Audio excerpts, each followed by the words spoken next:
November 8, 1944, Hürtgen Forest, Germany. 547 hours. The fog clings to the pines like a burial shroud. 37 men from Second Platoon, Baker Company, 28th Infantry Division, crouch in a shallow ditch carved by artillery fire 3 days prior. Their breath clouds the frozen air. Somewhere beyond the tree line 200 meters, maybe less, a full company of Wehrmacht infantry is moving into position. The Americans can hear them. The clink of mess kits, guttural commands in German, the metallic snap of Kar-98K bolts cycling rounds into chambers. The math is simple. 37 against at least 120. No armor support. No air cover. The nearest artillery battery is shelling targets 6 kilometers east. Radio silence until contact is made. Platoon Sergeant William Hatcher grips his rifle tighter, feeling the cold walnut stock against his wool glove, and waits. The first German silhouette emerges from the mist at 60 meters, then another,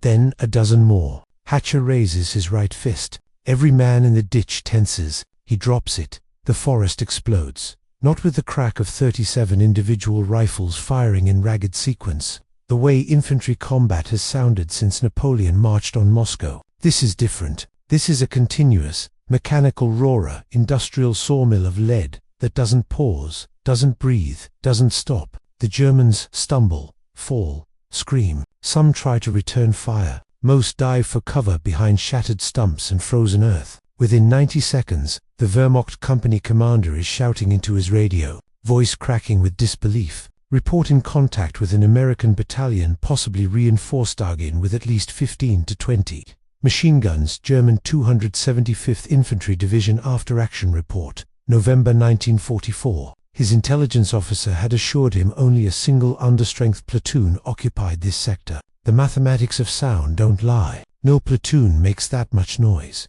But Second Platoon, Baker Company does, because 28 of those 37 men are carrying the M1 Garand. The date is critical. November 1944. The Allies have been grinding through France and the Low Countries since June, paying for every hedgerow and cobblestone street in blood. The Wehrmacht, battered but unbroken, has fallen back to the Siegfried Line and the dark, primordial forests along Germany's western frontier. Hürtgen Forest is a killing ground. 500 square kilometers of dense evergreens, steep ravines, and mud that swallows tanks whole. The trees are so thick that a man 10 meters away dissolves into shadow. Artillery bursts in the canopy rain wooden shrapnel that tears through flesh as efficiently as steel. Between September and December 1944, the U.S. 1st and 9th Armies will pour 33,000 casualties into this forest, making it one of the bloodiest battles fought on German soil. U.S. Army Center of Military History. The Siegfried Line campaign.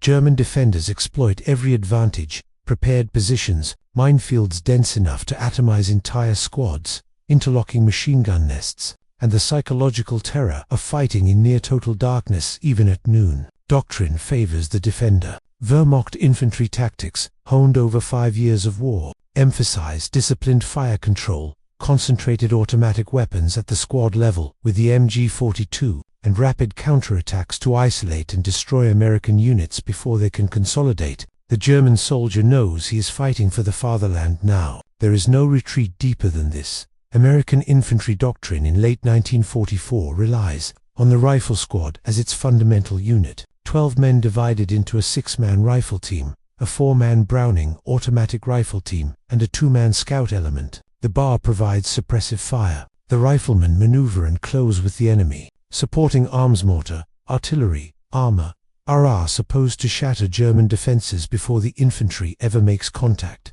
But in Hürtgen, the weatherground's aircraft, the mud immobilizes tanks. Artillery often detonates harmlessly in the treetops. The infantry fights alone, squad against squad, in conditions that would have been familiar to soldiers at except for one variable. The American rifleman is armed with a weapon his German counterpart cannot match and does not fully understand. The M1 Garand, 8 rounds of .3006 Springfield ammunition, fed from an internal N-block clip, firing as fast as a trained soldier can pull the trigger, without manually operating a bolt between shots. Semi-automatic gas-operated, designed by Canadian-born engineer John C. Garand at Springfield Armory and adopted by the U.S. Army in 1936. Technical Manual TM 91005-22212. 1943. By November 1944, more than 4 million have been manufactured. It is the standard issue rifle for every American infantryman, from Normandy to the Philippines.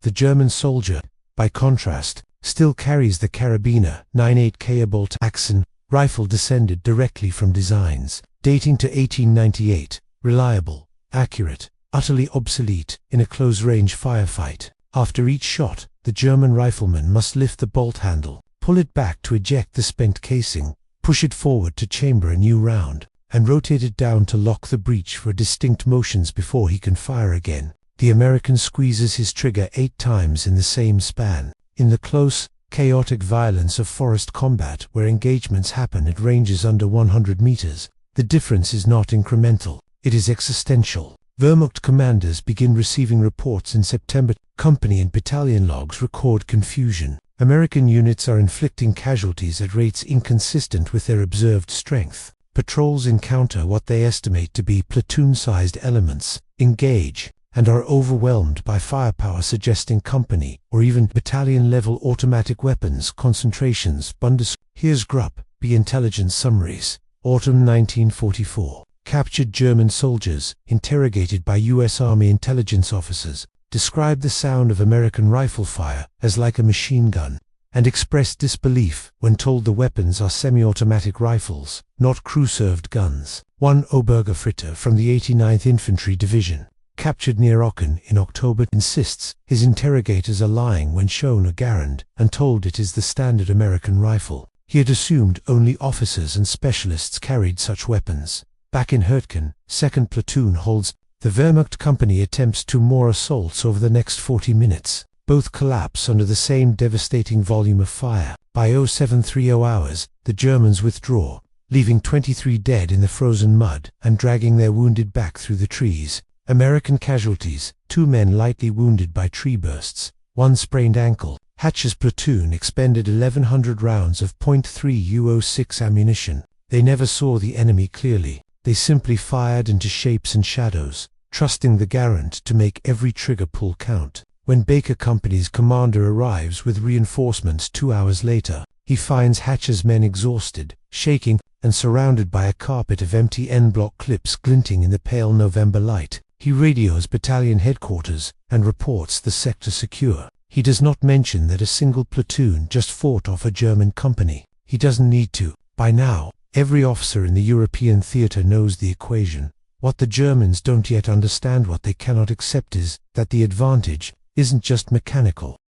The secret isn't merely that the M1 Garand fires 8 shots without manual cycling. The secret is what those 8 shots do to the rhythm of combat, to the psychology of the firefight, to the fundamental calculus of who lives and who dies in the 3 seconds that separate contact from catastrophe. The German doctrine, refined through Poland, France, Russia, and North Africa, is built on a simple truth: the side that fires first and fires accurately wins the engagement. The Kar 98K, in the hands of a trained Wehrmacht soldier, can deliver aimed shots at a rate of 15 rounds per minute under ideal conditions, 1 every 4 seconds. The MG-42 machine gun, the Hitler's saw, provides the suppressive fire that pins the enemy while riflemen maneuver. This system worked. It worked brilliantly for 5 years. Then the Americans arrived with a rifle that collapses the distinction between rifleman and automatic weapons operator. John T.S. Garand was born in Quebec in 1888, immigrated to Connecticut as a boy,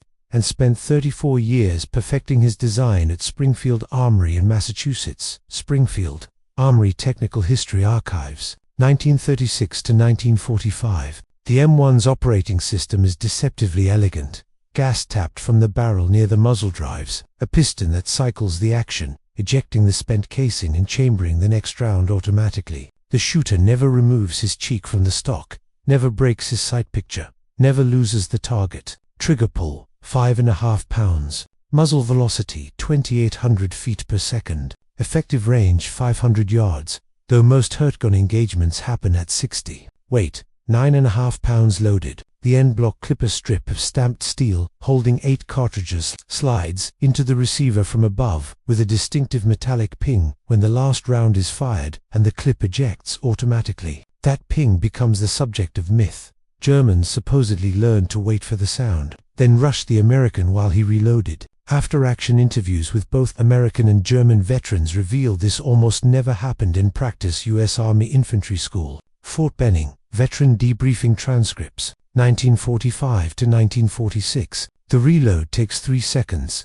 Experienced riflemen carried a fresh clip in their left hand during contact, slapping it home the instant the previous clip ejected. 3 seconds is not enough time to cross open ground under fire from 30 other Garands that haven't emptied yet, but the technical specifications don't capture what it feels like to face a Garand armed platoon. Lieutenant Heinrich Vogel, 275th Infantry Division, captured near Schmidt on November 16, 1944, described it in his interrogation, dramatized composite, based on interrogation summaries. We heard the firing and thought it was machine guns. We radioed for artillery support to suppress the machine gun nests. When we advanced again, the same fire met us. No pauses, no rhythm like a machine gun crew changing barrels or reloading belts, just continuous shots, one after another, from positions spread across the entire line. My men began to believe the Americans had invented a new automatic rifle. When I learned later it was their standard weapon that every rifleman carried, this I understood why we could not hold. Composite derived from Chef G to interrogation summaries, November-December 1944. The psychological impact compounds the mechanical advantage. German infantry, advancing under the assumption that they face a numerically equivalent force with comparable weapons, suddenly confront firepower density that their doctrine has no answer for. The instinct is to go to ground, to seek cover, to wait for supporting fire. But going to ground in Hürtgen means pinned in mud and shell fire while American squads flank and destroy you piecemeal. Production of the M1 Garand is an industrial symphony. Springfield Armory produces the initial batches, but by 1940, the War Department contracts Winchester Repeating Arms Company to scale production for a war everyone knows is coming. War Production Board Records, 1940 to 1945. Winchester's New Haven facility retools entire assembly lines, training machinists to precision tolerance work on receivers, barrels, and operating rods. By 1943, Springfield and Winchester together produce 50,000 rifles per month. Harrington and Richardson Arms Company and International Harvester joined production in 1953. Though most of their output arrives post, each rifle contains 69 precision-machined parts. The barrel alone requires 16 hours of drilling, reaming, and rifling to meet tolerances measured in thousandths of an inch. Inspectors reject any component that fails proof testing. The result is a weapon that functions in the mud of Normandy, the snow of the Ardennes, and the humidity of the Pacific with minimal maintenance. Armorers' reports from the European theatre note that properly maintained M1s fire thousands of rounds between stoppages. Ordnance Department Field Reports, 1944 to 1945. The Kar 98K is reliable, but reliability means nothing when you're firing one shot to the enemy's 8. The Battle of Schmidt, November 2nd through 8th, 1944, demonstrates the Garand's impact at the operational level. The 28th Infantry Division, the same division that includes Baker Company attacks the German-held villages of Schmidt and Commerchet as part of the broader Hürtgen offensive.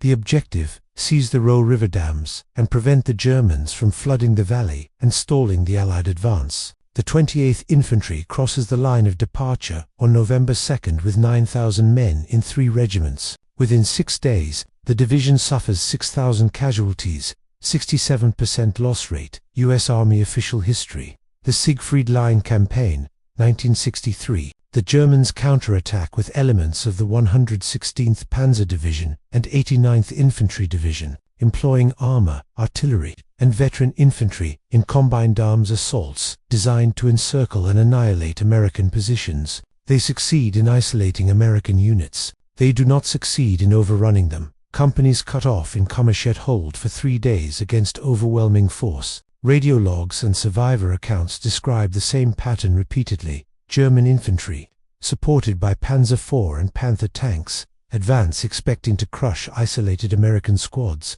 They encounter instead a wall of rifle fire, so dense that infantry cannot maneuver, and armor cannot operate without infantry support. 28th Infantry Division After Action Report, November 1944. At ranges under 100 meters, Garand armed riflemen pour 40 to 50 rounds per minute into German assault formations. The tanks survive. The infantry does not. One company from the 112th Infantry Regiment, surrounded in a cluster of stone buildings on the eastern edge of Kurmash, holds for 36 hours against battalion strength attacks. When relief forces finally break through, they find 214 empty en-bloc clips scattered across the defensive position, and 73 German dead within 50 meters of American lines. American losses: 11 killed, 23 wounded, from a defending force of 68 men. The company commander, Captain Bruce Paul, reports in his after-action statement that his men fired until their barrels glowed red,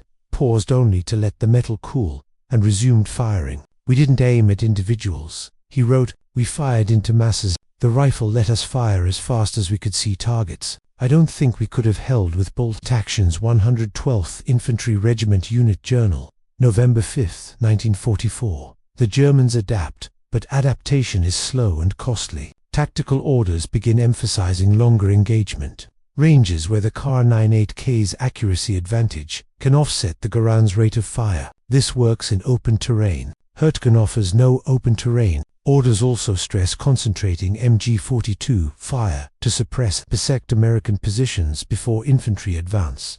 But this requires exposing machine gun crews to the same devastating rifle fire they're supposed to suppress. The Wehrmacht's best counter is artillery and mortar, firing pre-planned concentrations on likely American positions before assault. This works when German artillery has ammunition and functional fire direction. By late 1944, Allied air superiority and logistics interdiction mean German artillery fires sparingly, hoarding shells for critical moments. The Americans, by contrast, enjoy near unlimited artillery support when weather permits fire missions. The combination of infantry with massed artillery creates a firepower advantage, measured not in percentages but in orders of magnitude. The engineers and production workers who make this possible remain largely anonymous. Machinists at Winchester work 60-hour weeks through 1943 and 1944. Women comprise 40% of the workforce, operating lathes and milling machines with precision that would have been considered impossible a decade earlier. War Production Board Labor Statistics,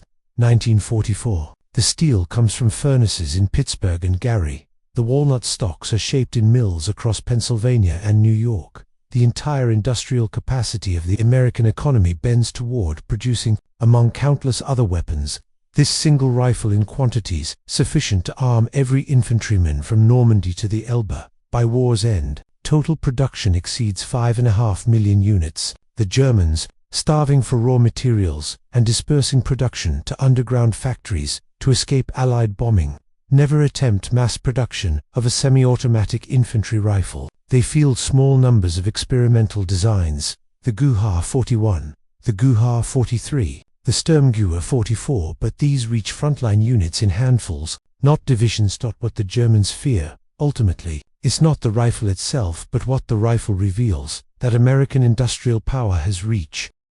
The rifles keep firing long after the battle's end. Through December 1944, when the Ardennes offensive explodes out of the winter fog, and American units find themselves encircled at Basse, Saint-Vith, and a dozen nameless crossroads, the M1 Garand becomes the weapon that buys time. German commanders plan their attacks around the assumption that isolated American companies will collapse under sustained assault. They do not collapse. The 101st Airborne Division, surrounded at Bastogne with minimal heavy weapons and dwindling ammunition, holds a perimeter against 3 German divisions for 7 days. Paratroopers armed with Garand's fire from cellars, foxholes, and shattered buildings, expending every round in their en-bloc clips before falling back to the next position. German after-action reports from the 26th Volksgrenadier Division describe frustration bordering on despair.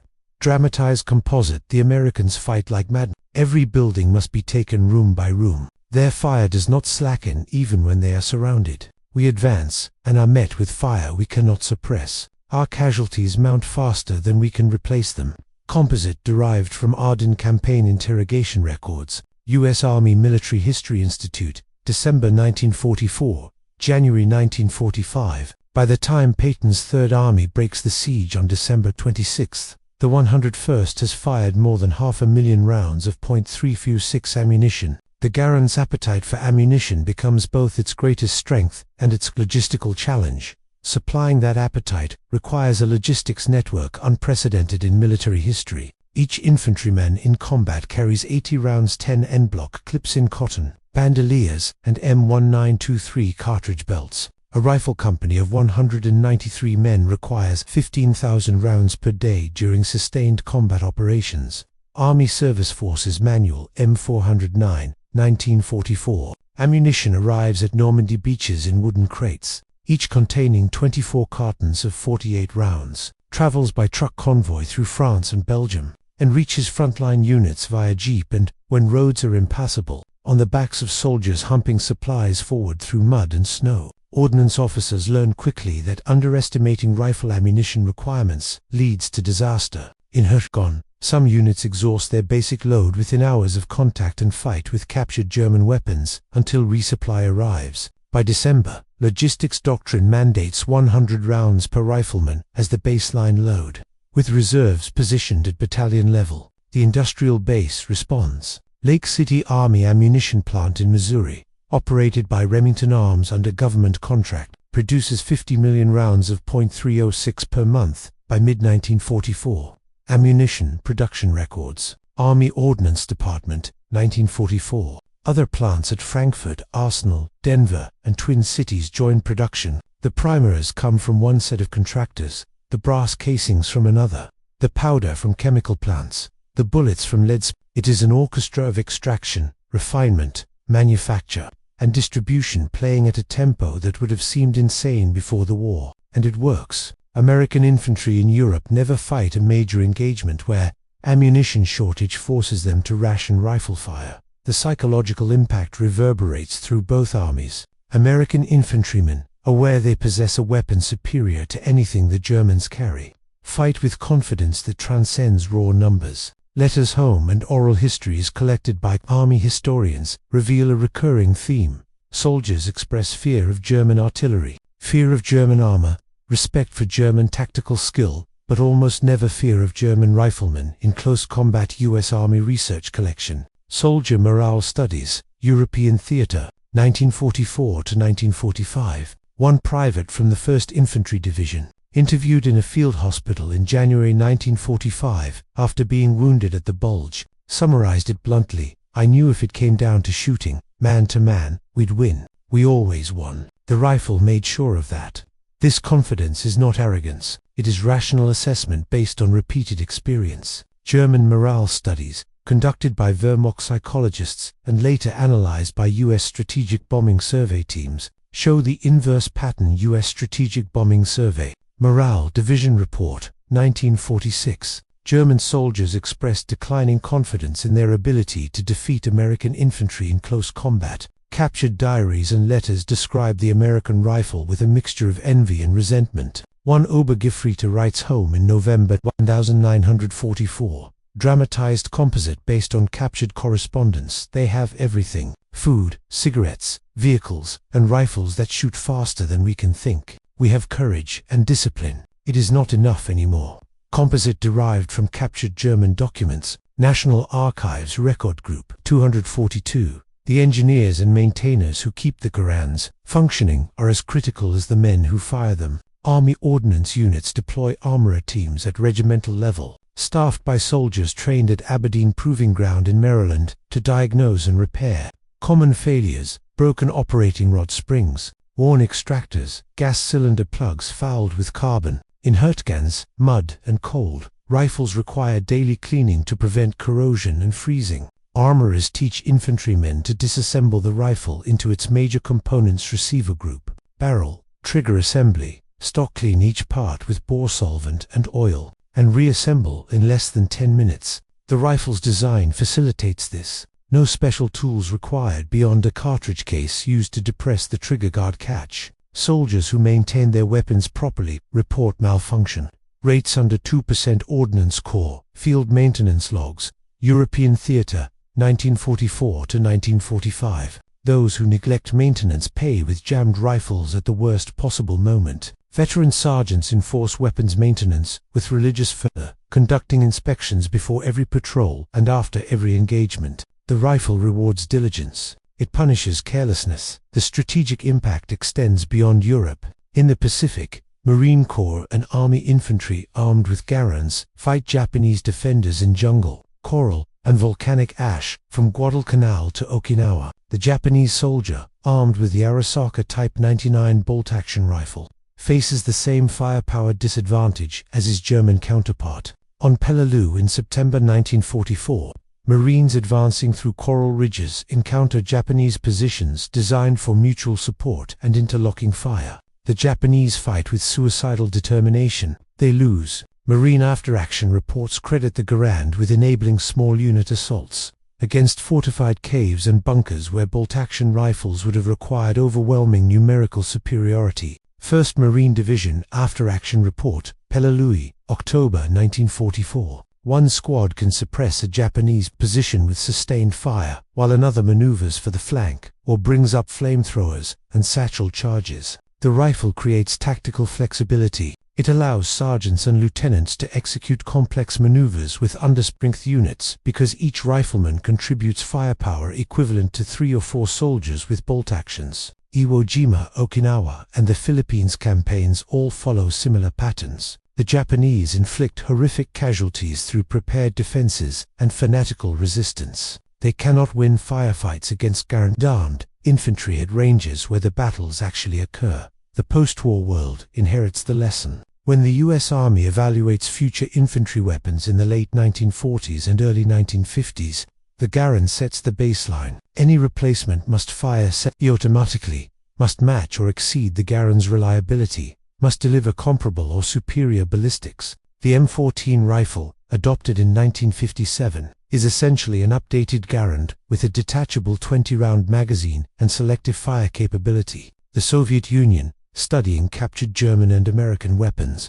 develops the SKS carbine and later the AK-47, both semi-automatic or selective fire designs that abandon bolt-action rifles entirely for frontline infantry. The British adopt the FN FOL. The Germans, rebuilding their army within NATO, adopt the G3. Every major military power concludes that the bolt-action infantry rifle is obsolete. The Americans reached that conclusion in 1936.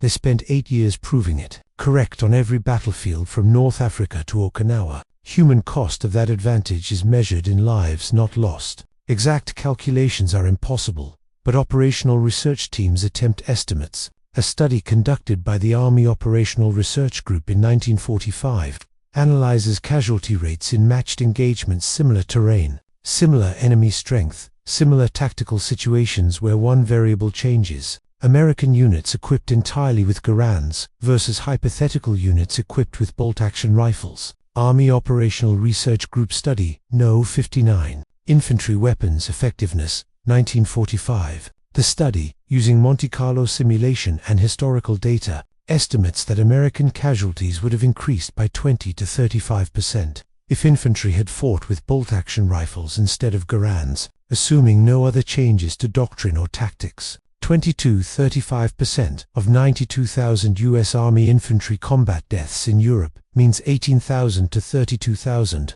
additional dead. The methodology is debatable. The conclusion is not. The Garand saved lives by taking them more efficiently. John Garand lived to see his rifle become synonymous with American victory. He received token compensation from the U.S. government, no royalties, no percentage of production contracts, just a government salary and eventual pension. He retired from Springfield Armory in 1953 and died in 1974 at